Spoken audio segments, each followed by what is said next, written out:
Hi, this is Mark, and I'm having tea with Sue. You say something, everybody. Hi, I'm Sue. I live in Ireland. I'm a transformational coach and a scientific hand analyst. That's what I love doing. I love helping people and I love transforming myself. Well, thank you very much for the kind intro. And right before we went online, we were talking about passion. And you want to go more into, about passion in your life? Well, passion for me is really connecting with my heart and what's important to me and lining that up with what's important to other people.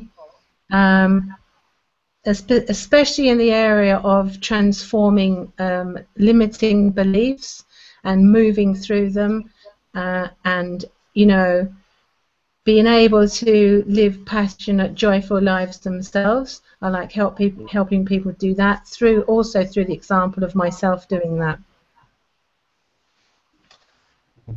And another thing that we were talking about was about strength. So how hmm does strength relate to your life? I think it relates to my life because I've had to summon a lot of strength in my life because I had a very challenging childhood and I really didn't think I was going to get through that.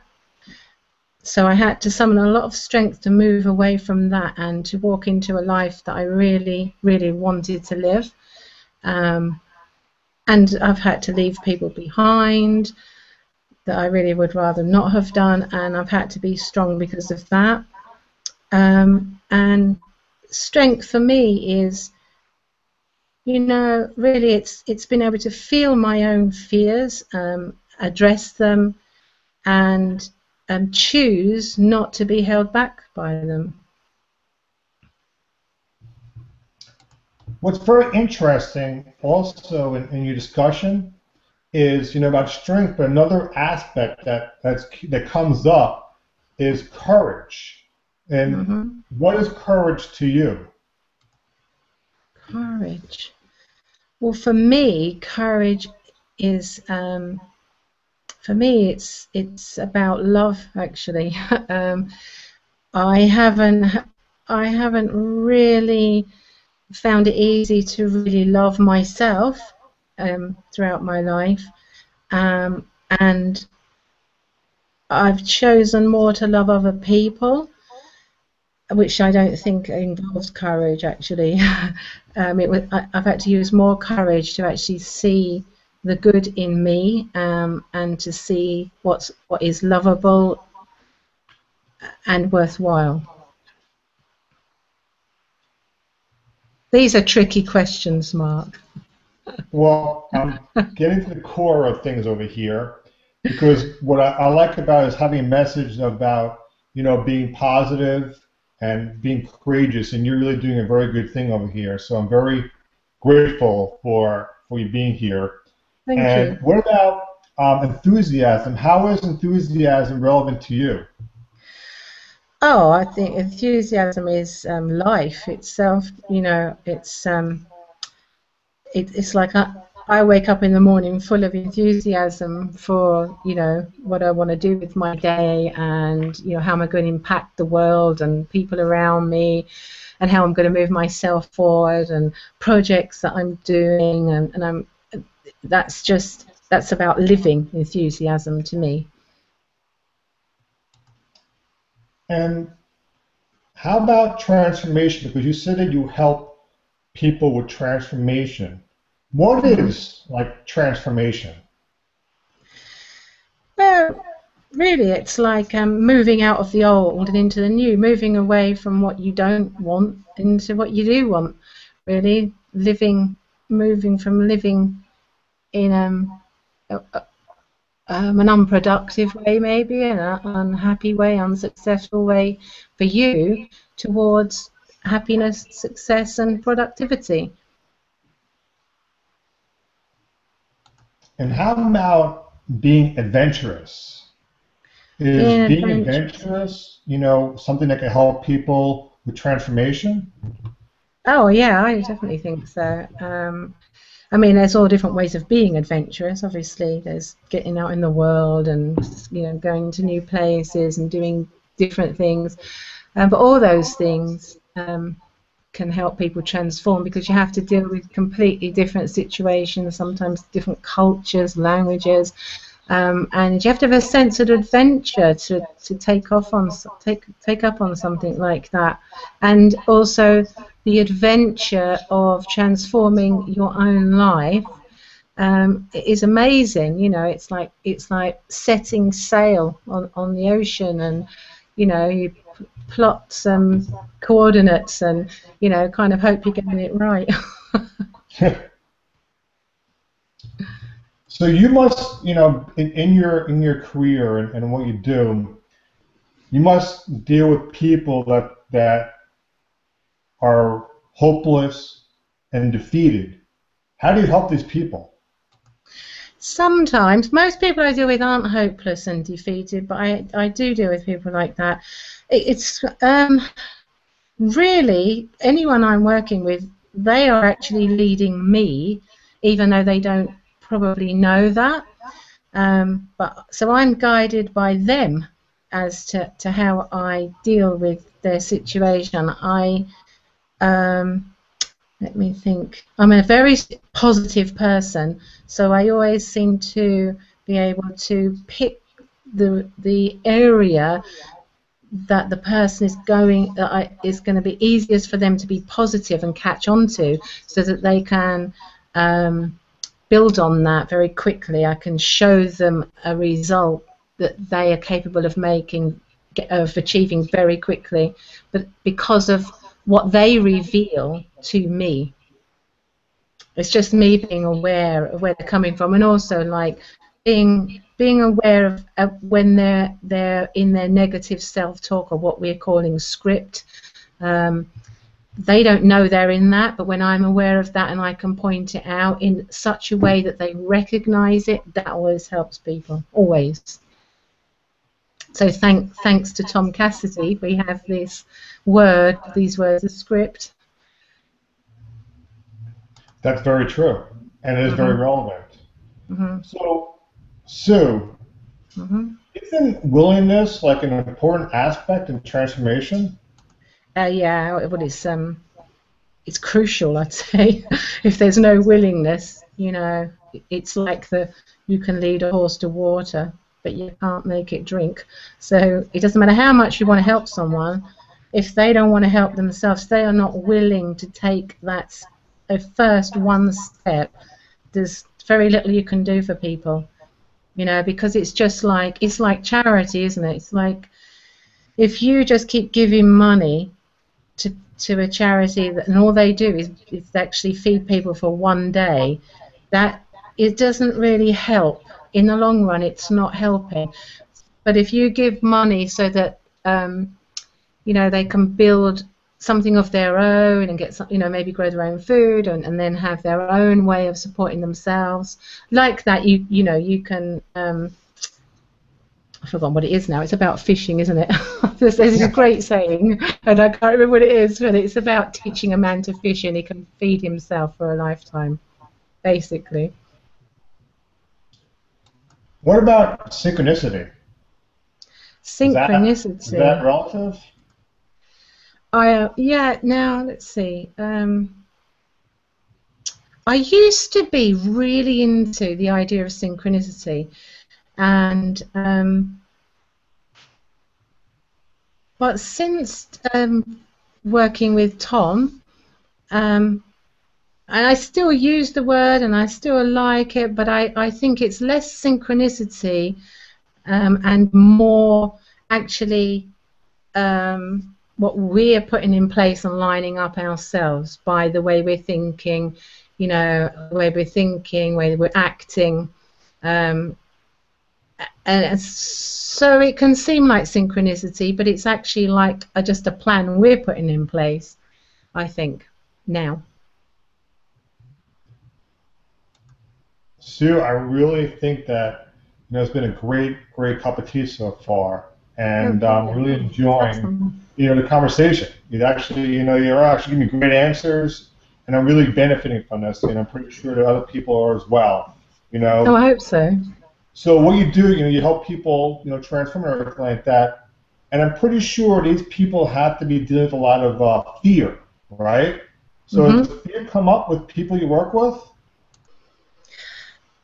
It doesn't actually seem to come up when we're together. People will say that they have been fearful about something, or they would be fearful about going in a certain direction, but it doesn't come up as such in them when we're together. Tears come up a lot. People cry very easily in my presence, actually. um, I don't know why. I thought actually I'm a crying coach because everybody cries, and I don't try to make people cry, but it's just getting them in touch with what they're thinking, with what they're really feeling, and what that actually means for them in their life, and the impact that it's having on their lives that they hadn't realised. That kind of stimulates that, and I think that's great because it's an energy movement, and when the energy moves, that's like blockages moving out of the way, and it allows them to think differently. So that sounds like vulnerability, right? Uh-huh. Yeah, yeah. I don't think there's any growth without the ability to be vulnerable to oneself, definitely, with oneself, and sometimes it's required to be vulnerable with someone else who can help you. Um, Sometimes I think you need to do that because um, some people can't be vulnerable to themselves. They hide that from themselves, and then someone else brings that out. Somehow they allow that, and then that helps the person. Yeah. Get to know yourself more when you're vulnerable. This is kind of like on topic in a way, but what about angels? Do you believe or connect with angels, or is there any relevance to you at all? Angels. Not. I'm not. I used to kind of like the idea of angels, but I'm not really into angels. Only that my grandmother on the maternal side, I always called her my guardian angel, because I came from a very abusive home, and she actually lived there with us as well. And without her, I really think I'd have been seriously messed up. So that in that way, because I was brought up in religious then. I'm not religious now, but I was then. So that was meaningful to me that I thought she was there as my guardian angel. And how about life force energy? Well, that's just indispensable, isn't it? Yeah, yeah. We've all got it. It's everywhere, and we just yeah, it just is really. And how about manifesting one's desires? Well, we can but try. Yeah. We all manifest our desires, I believe, all the time. I just don't think we're always aware of what we're desiring. And when we do become aware, we think, well, actually, why am I desiring that? So then we change our thoughts and, thinking in the certain way about what we really want. Um, we manifest desires that are more beneficial. And I think everyone manifests desires all the time. Excellent answer. Really good. And something about manifesting desires, stuff like that. What comes to it also is like, where does like prosperity come into play? When does prosperity? Hmm.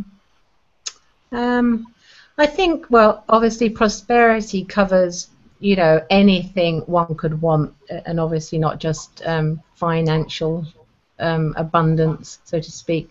So it can be prosperous in all sorts of ways.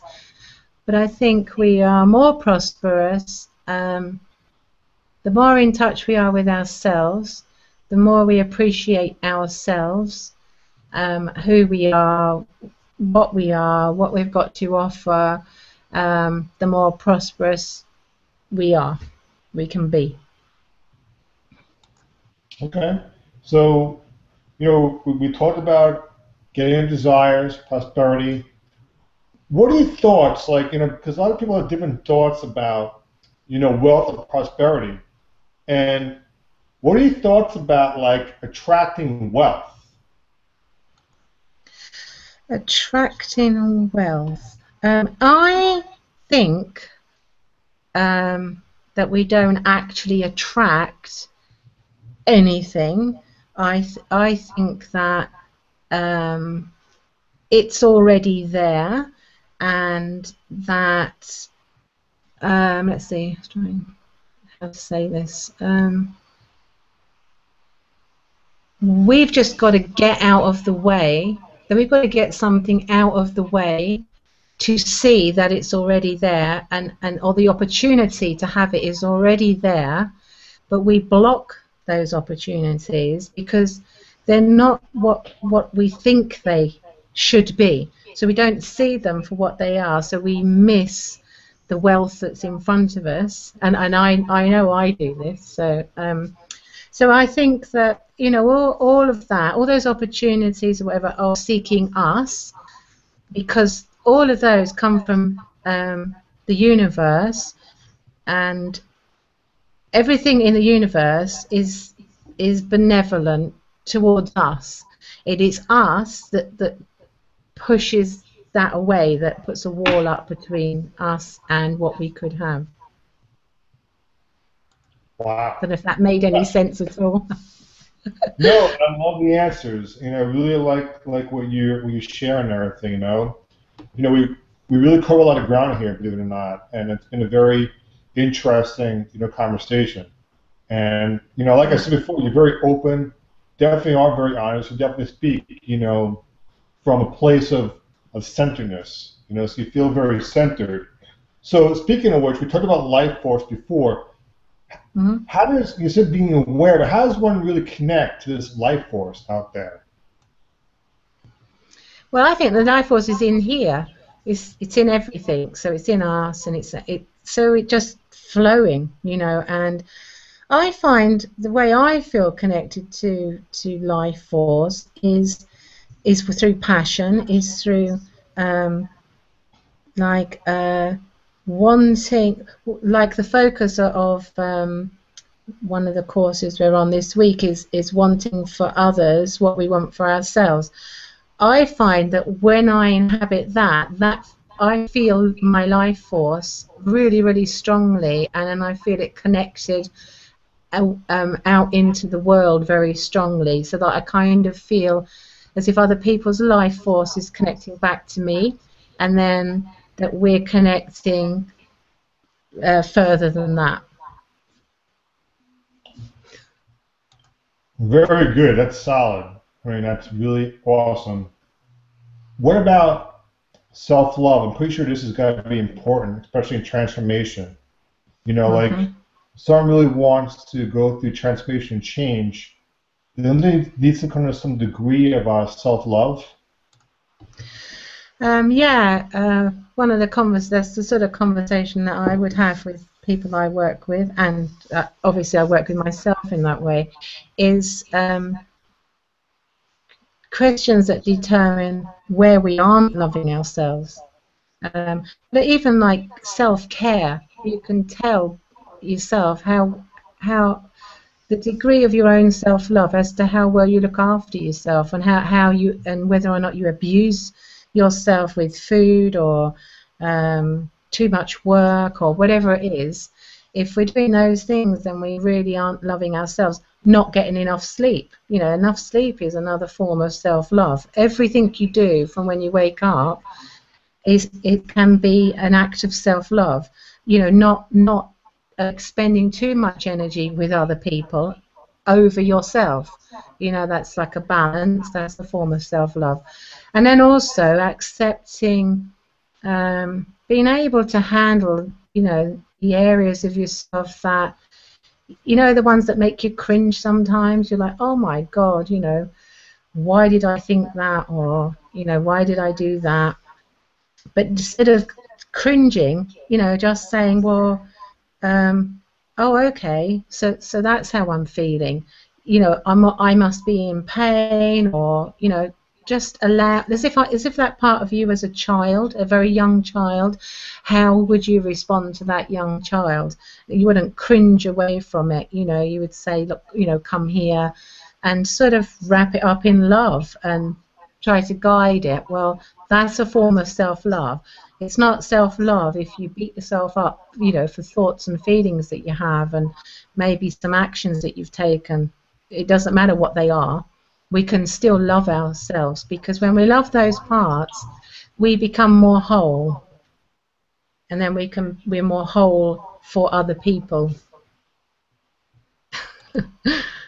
Love it. I really do. Totally lovely. What about, like, you know, healing? Because the healing has to be involved also for someone to, you know, if someone's, let's say, in recovery, right? Like from addiction, they need to Mm-hmm. have some kind of healing to actually experience self-love, right? Yeah. Well, I think learning how to love the self is a healing. Um, but you can use other sorts of healing, like, you know, energy healing, which one again helps move energy um, through your body, so you haven't got stagnant energy in certain places, which causes blockages. And there's just so many different types of healing. It depends what's important to a person, really.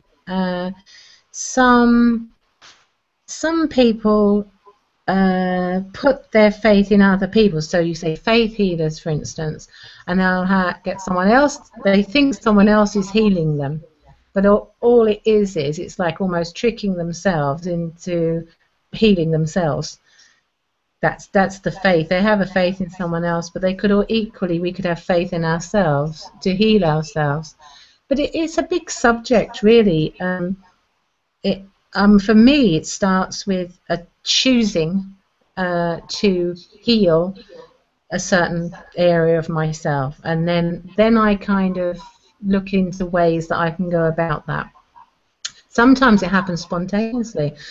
You meet someone, they say something to you, and you feel completely differently about something, and that starts the healing. So there's no finite way to heal oneself, I don't think.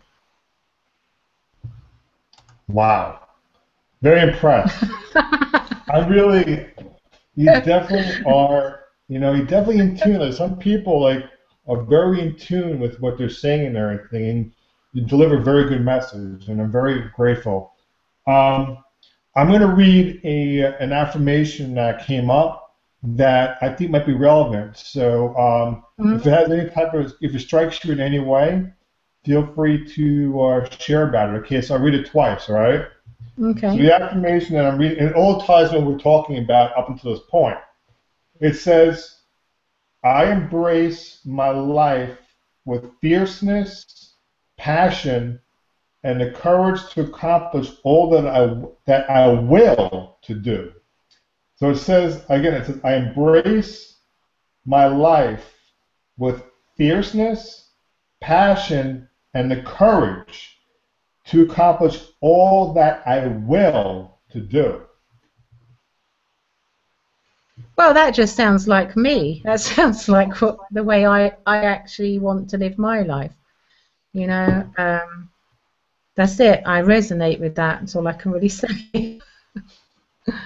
So really hit, you know, we hit it right on over here, you know, and you know that you're very open, you know, so I really like that about you, and I'm Thank pretty you. sure you must, you know, have a lot of sense of inner harmony inside of you. You can easily, you know, when you meet with somebody, probably develop a good rapport with people, make them feel at ease, right? Yeah, definitely one-on-one. I'm very good Very one-on-one. good on one-on-one. I don't really like being in the spotlight sort of thing, as you Yeah. probably know. That wouldn't be my thing, but yeah, one-on-one, I love to really focus in on people, and so that I can see a way to move them quickly, you know, because people want to move quickly, you know, when it's got to the point where they're like, I just really want to do something about this problem or the way I feel. They don't want to spend months and months just talking about something, you know, going on about it forever. They want to feel a movement. They just want to feel that hopefulness, and you know, they want to go home with this sort of a raised energy and with lots of new ideas and stuff like that. That's what I like doing, one-on-one with people. I love it. Excellent. Somebody is, you know, watching, you know, this broadcast. You know, it could be live or it could be, you know, the recorded version, and you know, it could be probably right now, and it could be probably somewhere in the future. You know, and it might be someone that you know, or someone you don't know, but somebody's watching, and they're probably feeling kind of stuck in your life right now. What type of advice would you have someone that would be so-called stuck in a rut? Well, probably I would say, I mean, it's very simple, but people don't often think of it, is to just write down, right, what do they feel, where do they feel stuck, or what do they feel stuck over?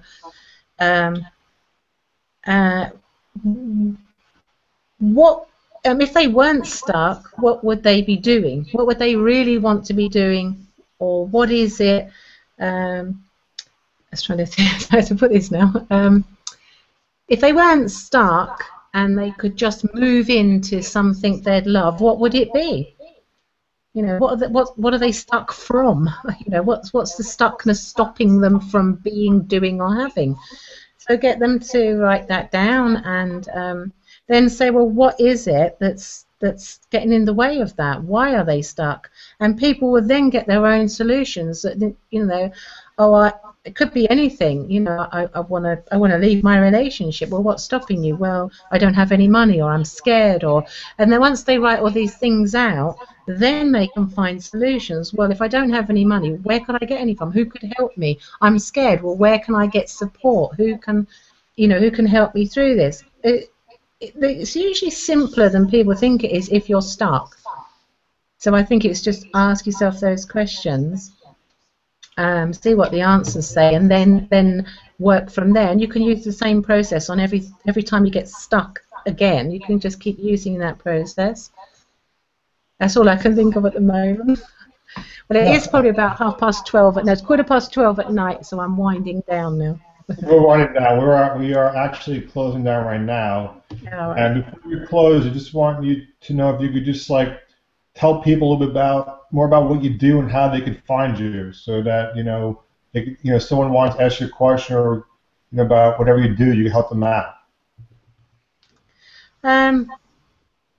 So yeah, if people wanted to get in contact with me, they could go to my website, which is www.suemarierichards.com. So that's nice and easy. That's my name. That's my transformational coaching site, and there's lots of information on there. And I do like 12-week programs, or I can put together personal programs for people, that suit them. So if someone wanted to, if they were stuck on something and they really wanted to move on it, we could work together for a month, and then they could be moved forward. So they can go there. Awesome. Thank you very much. So it's www.suemarierichards.com that people can find you at. Yeah, and definitely. It's your full name spelled out. And I'll spell it out. Yeah, yeah. Okay, do you want to say goodbye to everybody? I do. Thank you, everyone. Goodbye and good luck. Thanks.